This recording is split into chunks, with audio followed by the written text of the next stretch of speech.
Welcome back. In this lecture, we apply our knowledge of the date-time module to a critical real-world problem, validating if a credit card is expired. This involves parsing a date string and comparing it against the current date. 1. Understanding credit card expiry. A credit card expiration date, typically presented as month/year, is valid until the very last day of that month. For example, a card expiring in 1/2/25 is valid until midnight on December 31st, 2025. Our challenge is to convert the input date into a date time object representing the first moment after the card expires, and then compare it to today. 2. Parsing the expiration date string. We use the powerful datetime.datetime.strptime class method, which means string parse time. It takes the date string and a format code string.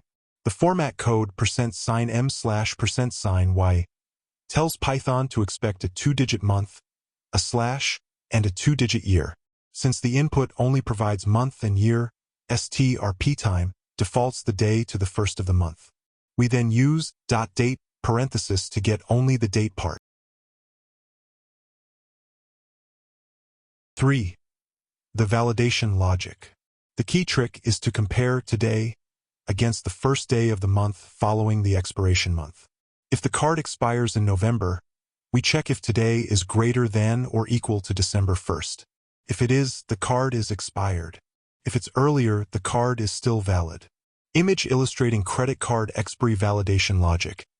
If today is greater than or equal to first day of next month, then expired. This simple comparison leverages the native comparability of date objects we saw earlier.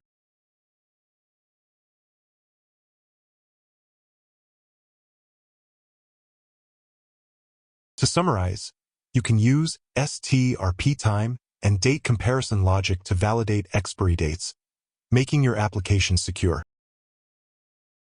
Our next lecture 25.09, Project Management Use Case. See you there.